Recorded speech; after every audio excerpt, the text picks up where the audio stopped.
இன்னைக்கு நைட்டு டின்னருக்கு எங்கள் ஆயா கிட்ட கற்றுக்கிட்ட உப்புருண்டை தான் செய்ய போகிறேன். இந்த உப்புருண்டைக்கு தேங்காய் சட்னி ரொம்ப நல்லா இருக்கும்.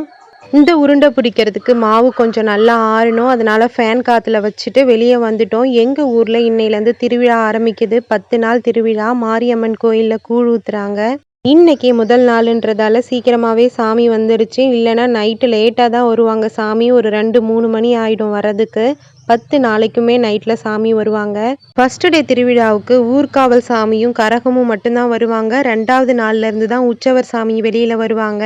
சாமி வந்த டயர் வண்டியில் சின்ன பசங்கள்லாம் ஏறிக்கிட்டு நல்லா ஊரை சுற்றி வந்துட்டு இருந்தாங்க. நாங்கள் சாமி பார்த்துட்டு இப்போ உள்ளே வந்தாச்சு. உருண்டைக்கு நல்ல மாவு ஆறி இருந்துச்சு. இப்போ உருண்டை பிடிச்சி வச்சாச்சு. இந்த உப்புருண்டை டிஃபன் மட்டும் இல்லாமல் ஸ்நாக்ஸுக்கும் ரொம்ப நல்லாயிருக்கும். இதனோட ரெசிபி உங்களுக்கு வேணும்னா கமெண்ட்ஸில் சொல்லுங்கள். நான் உங்களோட ஷேர் பண்ணிக்கிறேன். நாளைக்கு இன்னொரு வீடியோவில் பார்க்கலாம். தேங்க்யூ.